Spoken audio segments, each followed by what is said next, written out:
Alors bonjour Eric, est-ce que tu peux te présenter en quelques mots quoi? Oui, je m'appelle Eric Tonin et je suis le cofondateur de Poll2Go. Poll2Go qui est un système de vote en temps réel. D'accord. Alors quelles sont pour toi tes trois prédictions pour l'année 2012? Qu'est-ce qui va se passer pour toi? Alors, je vais en faire une. Alors, ça fait très longtemps qu'on dit cette année c'est l'année du QR code, mais je pense que cette année ça va vraiment être l'année du QR code parce que on n'a jamais fait plus simple pour accéder à un site, pour accéder à un service, et on va commencer à avoir de plus en plus d'applications. Et je pense que on va sortir du trip où en gros c'était fait pour vendre de la pub par-dessus de la pub. Là, je pense qu'on va avoir, grâce au QR code, des services de plus en plus utiles. Donc vraiment de l'interactivité à l'utilisateur, c'est ça? Oui, alors ça serait aussi c'est ton conseil numéro 2? une deuxième prédiction. Alors, évidemment, je prêche un peu pour ma chapelle, mais je pense que cette année va se développer beaucoup le côté temps réel.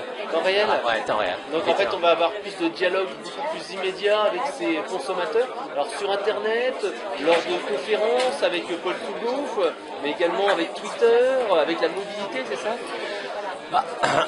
Dans tous ces cas, mais effectivement, c'est vrai que dans la vraie vie, comme on dit, in real life, on a un certain nombre d'outils qui permettent de réagir, comme Twitter par exemple, mais plus on en a, mieux c'est, parce que Twitter par exemple, ça permet d'envoyer des commentaires en temps réel, mais on ne peut pas les filtrer, on ne peut pas les contrôler facilement, etc. Exactement. Mais c'est vrai que c'est ce que disait tout à l'heure Barbara avec Thank You Charlie.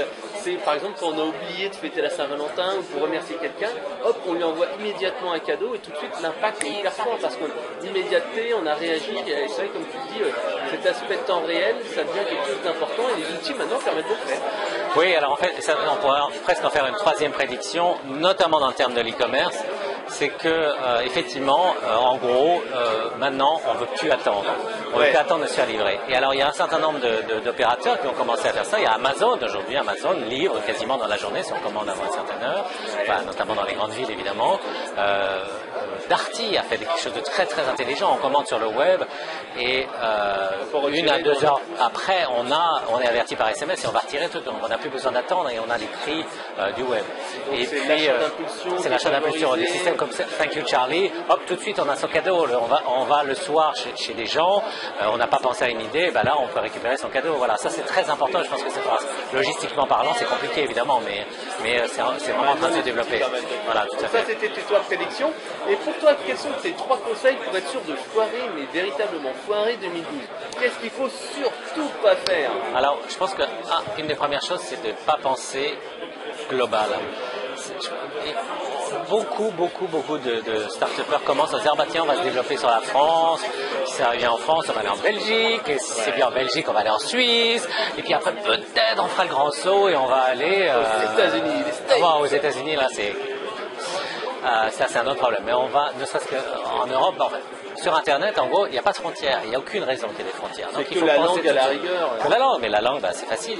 La langue, on traduit. Alors c'est pas valable pour tout, parce que évidemment, si on a un business e-commerce, il y a une partie logistique, et ça, c'est pas facile à rentabiliser. Mais pour un service online, il n'y a aucune raison de ne pas le penser tout de suite. En Global. Et surtout, en plus, la France, elle a un problème économique aujourd'hui.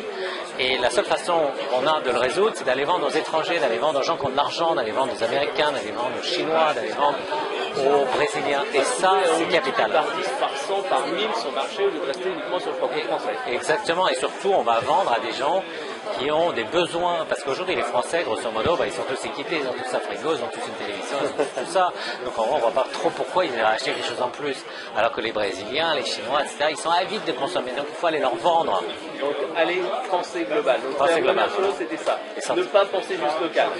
Est-ce que tu auras un deuxième conseil important, toi qui es donc fondateur d'une start-up, quel conseil tu donnerais à quelqu'un qui justement se lance dans le web? Qu'est-ce qu'il ferait exactement? Numéro 1. Alors, il y a un deuxième conseil, effectivement, en tant que start-upper, qui est de ne pas mettre tout son argent dans le développement du produit, mais d'en consacrer au moins une part aussi importante dans tout le marketing.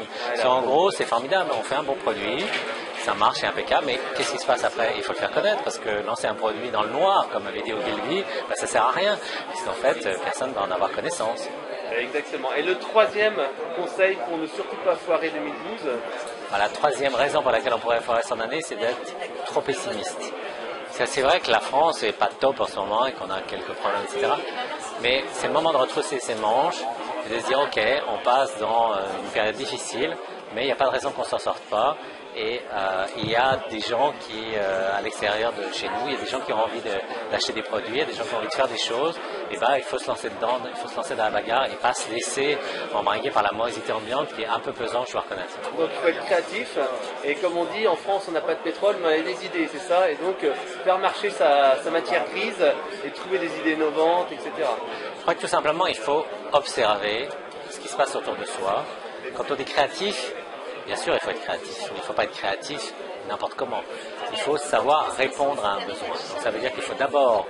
Alors, l'idée de créer le besoin, c'est un truc auquel je ne crois absolument pas. En revanche, révéler un besoin latent, ça oui. Donc, il faut identifier des besoins. Une fois qu'on a identifié le besoin, il faut savoir comment on va y répondre. Et là où il faut le répondre de la façon la plus créative possible. Voilà. D'accord, Eric. Ça, c'est une très, très, très bonne parole et un très bon conseil. Alors, si on veut en savoir plus sur Poll2Go, donc c'est un outil de sondage en temps réel, sur quel site on va ou on va sur quel endroit exactement? On va sur poll2go.com, polltogo.com,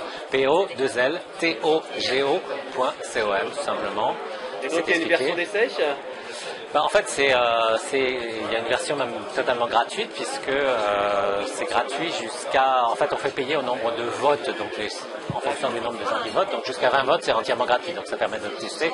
Et après, c'est très très peu cher parce que c'est un demi-centime, $2 le vote. Donc autant dire que si on fait un sondage auprès de 200 personnes, par exemple, ça coûte $1. Donc autant dire que ça coûte quasiment rien. Ce que je vais faire, c'est que juste en dessous de cette vidéo, je vais mettre un sondage Poll2Go. Voilà.